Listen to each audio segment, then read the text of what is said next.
what advice can you give to people who are looking to have a strong and meaningful and lasting relationship with someone?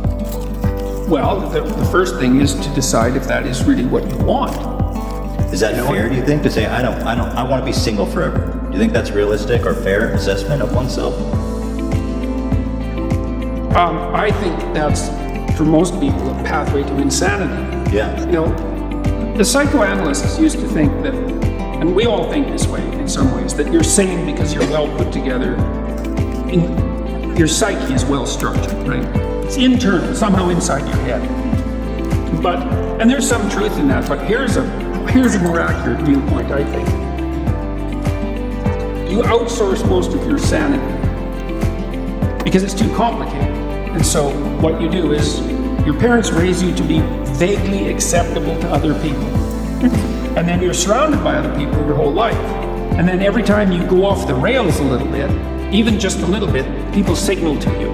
Like, you make a joke, it's not that funny, and people don't laugh, and you think, I should probably rethink my sense of humor a little bit or pay more attention. Or you tell a rambling story and you notice that everyone's like lost in the distance. Right. So if you're civilized enough so that people don't shun you, and you have people around you, then they're going to be always telling you how to not be too insane. Well, if you're alone, you drift. Right. You drift, and you'll drift in the direction of your biggest weakness. And so, there are some people, maybe they're introverted and disagreeable. They're not cut out for a lot of social contact.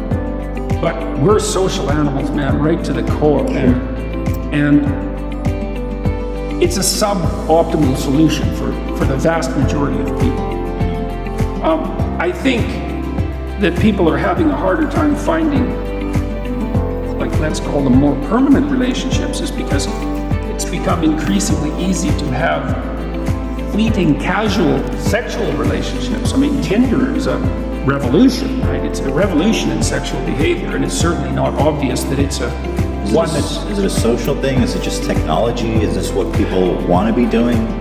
You think it's easier, in some ways, but the technology has enabled this fleeting sexual. Oh, definitely. Okay. Definitely, and that's. But we don't want to underestimate how radical a technology that is. That's especially for men. I do feel that deep down that all these people, men and women alike, are always longing for something more meaningful. Well, I think that that's generally the case. I mean, part of the reason for a relationship is sexual contact, obviously. Well, you don't necessarily need a relationship for that. But that's not the reason to be with someone. The reason to be with someone, when there's a lot of them. So one is, kids who have two parents do far better, period. The data on that is crystal clear.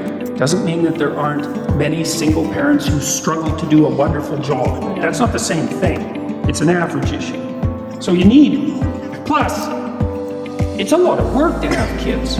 You kind of need to divide up the labor, especially in the first year or two, because a woman is completely overwhelmed in the first year, and she needs somebody around to take care of her while she's taking care of the kid, fundamentally, or at least that's the way it looks to me. So there's that. You need the stable basis for children, and it takes them a long time to mature, and they need to learn that relationships are trustworthy, right? So there's utility and stability there. But then also, you kind of want to tangle your life together with someone, because you have someone it's like two ropes that are tangled together. It's stronger, especially during times of weakness, and you have two brains instead of one, and that actually turns out to be really helpful when things are complicated. And builds a solidity into your life and a reality into your life to have someone who's along with you on this very long voyage. And so I think that deepens your life in a way that isn't really possible with fragmentary relationships as a single person. Definitely. And then there's more to it than that. It's like, I think of wrestling. There's this scene in the Old Testament where Jacob wrestles with an angel. He's wrestling with God, actually, which is quite an interesting. That's what Israel means, right? Wrestling with God. Yeah, that just blew me away when I learned it. It's so is that true? The true people of Israel are those who wrestle with God. Huh. Yeah, it's not believe exactly. It's a whole different thing, man. It's a whole different thing. And Isn't it like fear from them?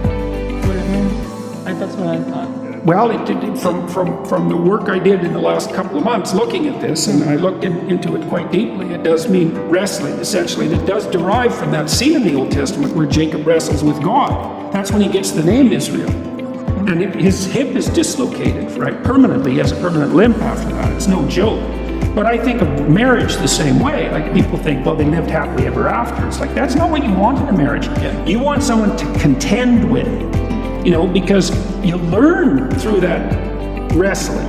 You know, like, you learn where you're an idiot and where you should stop being, and vice versa. So that's the spiritual aspect of marriage. It's the fact that you have to contend with someone under all sorts of circumstances. Theoretically, is what would you say? It's a manner of promoting psychological, or you could say spiritual growth, and it's genuine. You know, that's why marriage is a sacrament in most human communities, right? It's stamped both by the state and by the sacred authorities, because it's not just a physiological union. That's what animals do. And I mean, there's nothing wrong with the physiological union, but it has to be placed in the context of everything else a human being is. And I do think it's dreadful for people not to have that. And Do you think it's become harder for people to have meaningful, lasting relationships, or has it always been this hard? I feel like I thank God that I'm not dating now, because I feel like it seems like it's miserable out there right now. well, it's to hard. trying to meet people. It is hard. Although, you know, it's easier to meet people because there's more ways of meeting them. Right. But the ways of meeting them are more shallow.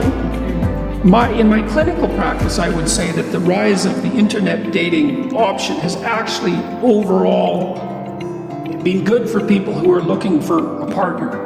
Now, there is some speculation and some evidence that it lowers the transaction price of separation and divorce. You know, because one of the reasons you don't separate or you don't get divorced is like, well, you're going to find someone else. And if it's easier to find someone else, then perhaps you're more tempted to sever the relationship. So maybe you lose in one place where you gain in the other. But I think there are different kinds of hard that it is. You know, it's hard for couples to figure out how to manage two careers.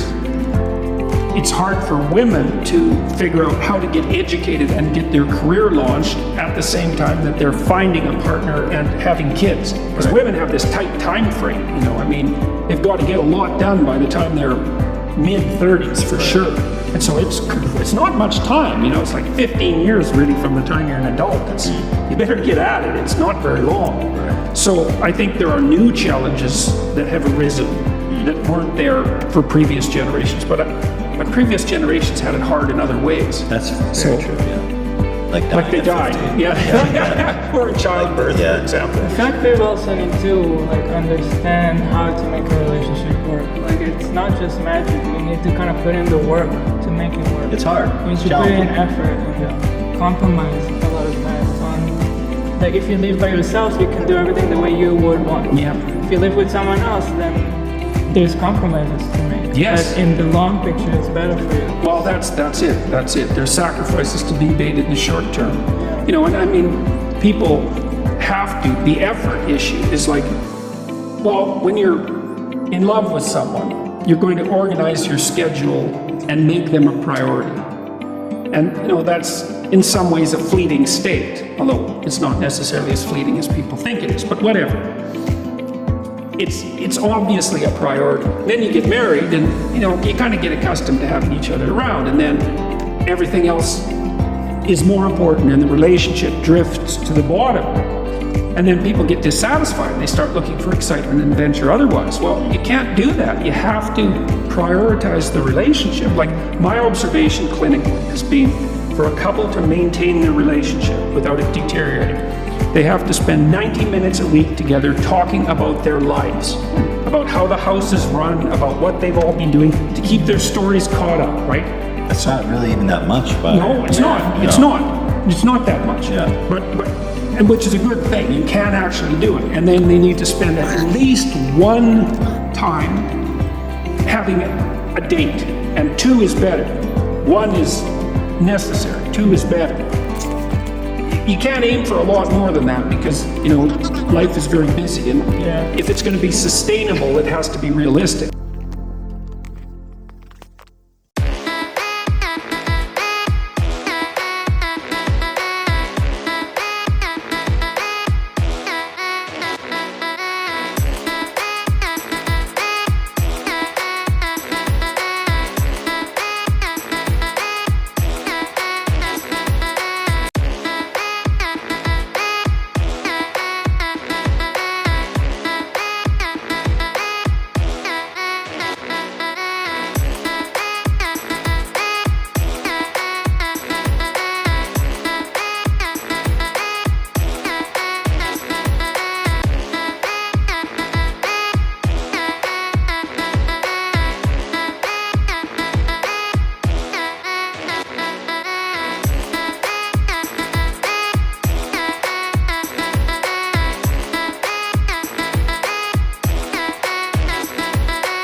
Ha ha